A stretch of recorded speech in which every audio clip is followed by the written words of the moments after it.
오늘은 생리에 대해서 알아볼게요. 갑자기 팬티에 피가 묻어서 많이 놀랐죠? 그건 생리라고 해요. 여성의 몸에는 자궁이 있어요. 이건 난소, 난자, 자궁, 질이에요. 사춘기가 되면 아기가 되는 수정란을 보호하기 위해 자궁 안쪽 벽이 두꺼워지면서 부드러워져요. 자궁에서 난자가 정자를 만나지 않으면 안쪽 벽이 허물어지면서 조직들이 질을 통해 몸 밖으로 나오는 것이 생리예요. 생리 주기는 생리 시작부터 다음 생리 시작일까지의 간격이에요. 생리 주기는 21일에서 35일이며 평균 28일 정도예요. 기간은 대개 3일에서 5일간이고 2일에서 7일까지 정상이에요. 우리 몸의 성기는 이렇게 생겼어요. 이 중에 생리가 나오는 곳은 질이에요. 생리는 내가 건강하게 잘 성장하고 있다는 표시랍니다. 또 임신을 할 수 있는 몸이 되었다는 뜻이에요. 이처럼 생리를 한다는 것은 자연스럽고 의미 있는 일이에요. 그러니 부끄러워하거나 숨기지 않아도 돼요.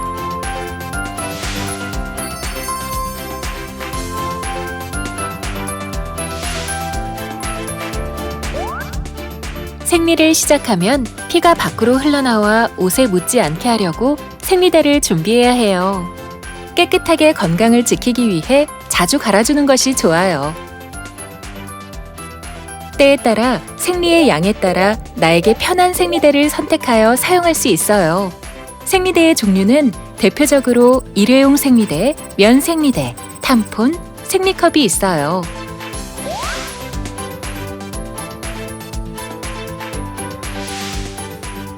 먼저 제일 많이 사용하는 일회용 생리대에 대해 알아볼게요. 양이 많은 날에는 대형을 사용하며 양이 줄어들수록 소형의 생리대를 사용해요. 생리대를 바꾸기 전에 손을 깨끗이 씻어요.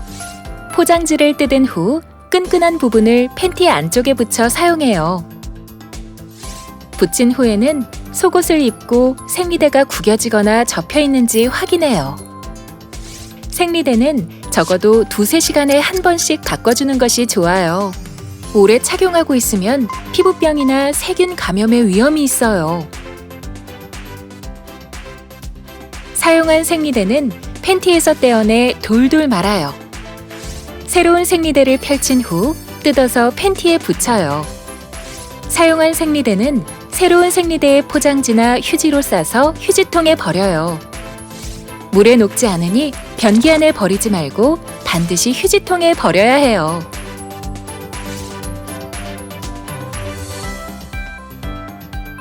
일회용 생리대의 좋은 점은 편리하고 위생적이에요. 안 좋은 점은 화학물질로 만들어져 몸에 안 좋을 수 있어요. 일회용이라 매번 살 때마다 돈을 써야 하고 환경오염을 일으켜요. 사람에 따라 생리대가 닿은 피부에 가려움증이 생길 수도 있어요.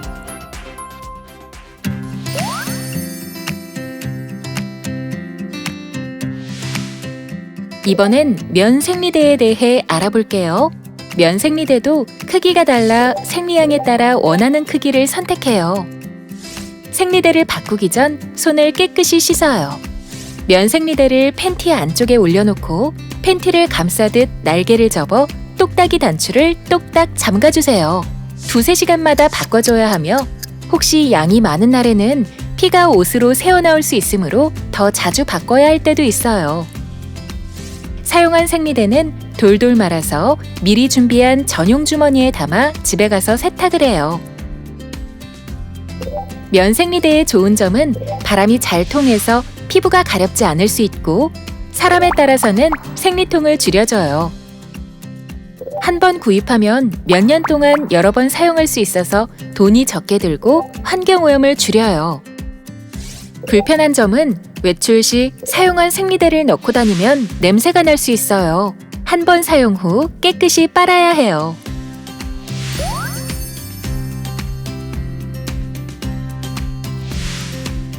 아까 살펴본 생식기 그림에서 질 입구에 넣는 생리대인 탐폰과 생리컵에 대해 알아볼게요. 질 속에 넣는 생리대는 어디로 넣는지 바른 위치를 알아야 해요.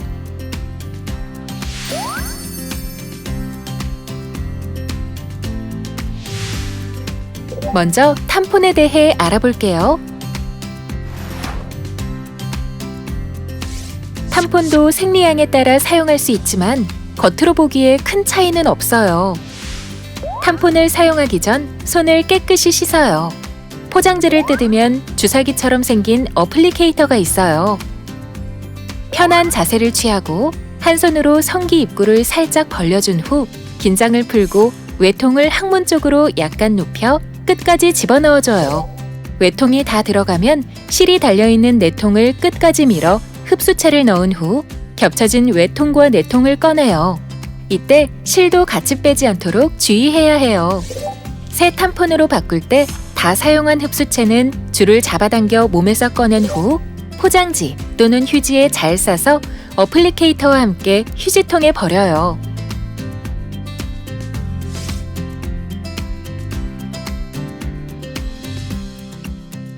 탐폰은 질 안에 넣은 흡수체가 피를 흡수해서 셀 걱정이 적어요. 그래서 좋은 점은 생리 중에도 움직임이 많은 운동을 할 때 생리대 밖으로 피가 새어나올 걱정을 하지 않아도 되고 물놀이도 할 수 있어요. 또한 일회용 생리대와 달리 피부병이나 냄새날 걱정이 적어요. 안 좋은 점은 질 속에 넣어 사용하기 때문에 익숙해지기까지 시간이 걸릴 수 있고 또 사용한 탐폰을 오랫동안 바꾸지 않으면 독성 쇼크 증후군을 일으킬 위험도 있어요.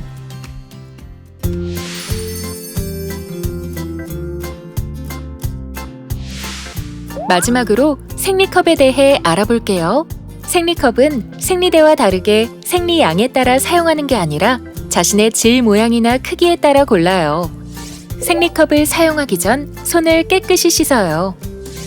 생리컵을 넣을 때 편한 자세를 취하고 한 손으로 성기 입구를 살짝 벌려준 후 긴장을 풀고 넣어요. 컵 모양의 윗부분이 위로 가고 꼬리가 아래쪽으로 가게 하여 컵을 접어 질 안으로 넣어주세요. 생리컵을 넣을 때는 항문 쪽으로 약간 눕혀서 넣어야 해요. 생리컵은 사람에 따라 피의 양 또는 움직임에 따라 4시간에서 6시간 정도 사용할 수 있어요. 질 안에 손가락을 넣어 생리컵 옆쪽으로 꾹 눌러서 진공 상태를 푼 다음 손잡이를 잡아당겨서 꺼내요. 생리컵을 꺼낼 때 손잡이를 잡고 바로 그냥 확 잡아당겨서 빼면 안 돼요. 생리컵을 꺼내면 컵 안에 피가 있어요. 컵 안에 있는 피는 변기에 버리고 생리컵을 물에 씻은 후 다시 사용해요.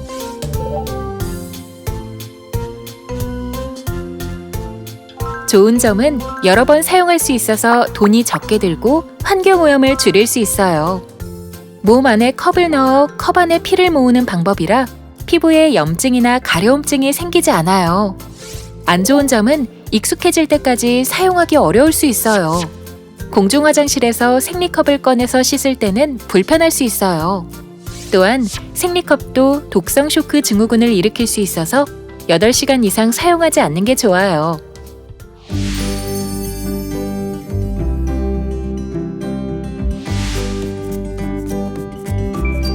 저는 탐폰도 사용해보고 생리대도 써봤지만 일반 생리대는 작고 불안해서 크기가 크고 접착력이 없는 일자형 기저귀를 사용해요. 몸을 앞으로 뺀 상태에서 휠체어를 짚은 손으로 생리대 뒤편 끝쪽을 잡아 변기에 옮겼을 때 휠체어에 생리대는 그대로 남게끔 합니다. 새로운 생리대를 꺼내 휠체어 시트 위에 펼쳐놓고 그 위쪽으로 옮겨 앉습니다. 다리 사이로 생리대 앞쪽을 조금 당겨 껴있게 한 후 속옷을 올려 입습니다.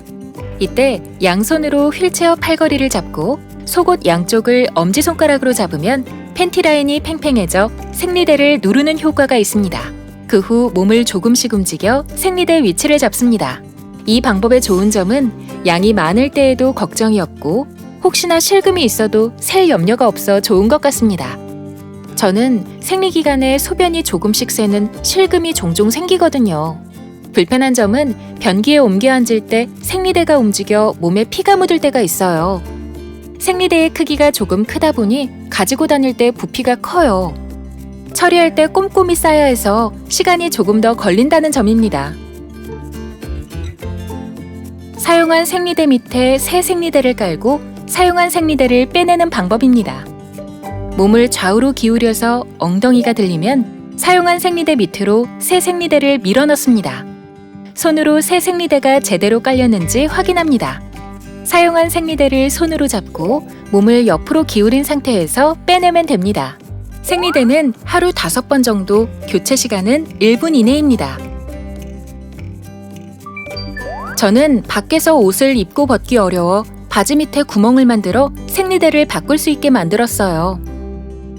휠체어에 앉은 상태에서 다리 쪽 휠체어를 두 손으로 짚어 지탱합니다. 엉덩이가 살짝 들리면 앞쪽에 서 있는 활동지원사 어깨에 얼굴을 기댑니다. 활동지원사 오른팔로 왼쪽 허벅지를 들면 다리가 벌어지면서 엉덩이가 같이 들립니다. 바지 사이에 있는 틈으로 새 생리대로 교체해줍니다. 생리통을 직접적으로 느낄 순 없지만 컨디션이 나빠지거나 강직이 심해지는 과반사로 오는 경우도 있어요.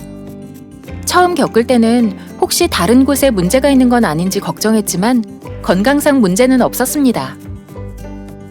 성인이 되고서 장애인이 된 저 같은 경우에는 내 의지대로 되지 않는 몸으로 매달 규칙적인 생리를 처리하는 것은 처음보다 더 힘들고 부담스러웠어요. 혹여 속옷에 실수라도 한 날은 생리하는 내가 참 싫었답니다. 그렇지만 누구나 그럴 수 있다는 것, 장애인이라 실수하는 건 아니라는 것을 알고 나서는 그나마 좀 편해졌어요.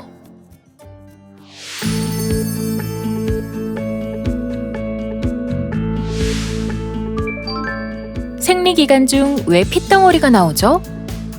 생리할 때 자궁 안쪽 세포들이 뭉쳐서 떨어져 나오면 핏덩어리로 보일 수 있어요. 덩어리가 나왔다고 해서 다 문제가 되진 않아요. 본인이 생각하기에 너무 큰 덩어리, 양이 많은 것 같아요. 줄줄 흘러요 정도라면 진료를 받아보는 것이 좋겠어요. 생리통이 뭔가요? 생리통이란 생리 전 또는 생리 중 쥐어짜는 듯한 배 아픔, 배가 부푼 느낌과 두통, 가슴 통증 등을 말해요. 드물지만 자궁에 이상이 있거나 자궁 입구 또는 질의 좁아짐으로 피가 제대로 나오지 못하는 경우에도 심한 배 아픔이 생길 수 있어요.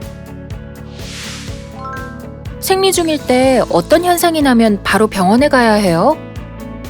생리통이 너무 심할 때 간혹 토하거나 쓰러지는 경우도 있어요. 평소와 다른 생리통이 있다면 병원에 가야 해요. 첫 생리 후 한동안은 다음 생리 시작 때까지의 기간이 규칙적이지 않은 경우가 많아요.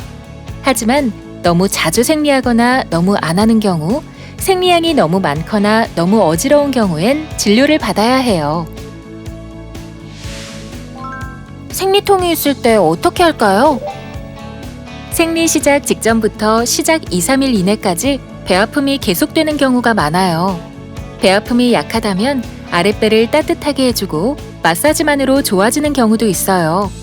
진통제로 괜찮아지는 경우가 많으나 효과 없는 경우에는 간혹 생리통을 만들 수 있는 병이 있는지 진료를 받아보는 것이 좋아요. 생리양이 줄거나 많아졌어요. 잘못된 것인가요? 생리양이 줄어도 규칙적으로 생리를 한다면 이상이 없는 경우도 많아요. 하지만 청소년기에는 생리가 불규칙한 경우가 많아요. 무리한 다이어트나 불규칙한 생활 등으로 몸속에 생리를 하게 하는 호르몬이 일정하지 않은 경우도 많거든요. 그러므로 청소년기에 불규칙한 생리 주기는 자연스러운 일이에요. 첫 생리를 아직 안 하는데 언제까지 기다려도 될까요? 사춘기 발달과 상관없이 16세까지 첫 생리가 없는 경우에는 병원에 가야 해요.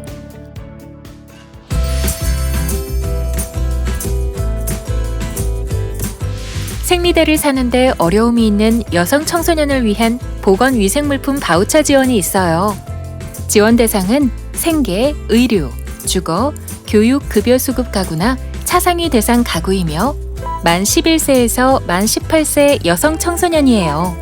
월 11,000원의 생리대 사는 돈을 받을 수 있어요. 읍 면사무소, 동주민센터에서 신청하세요. 생리는 여성이라면 누구나 하는 자연스럽고 의미 있는 일이에요. 부끄러워하거나 숨기지 않아도 돼요. 오늘은 생리에 대해 알아보았어요. 오늘 교육을 통해 생리로 나의 건강을 확인하는 데 도움이 되었으면 좋겠어요. 다음에 또 만나요.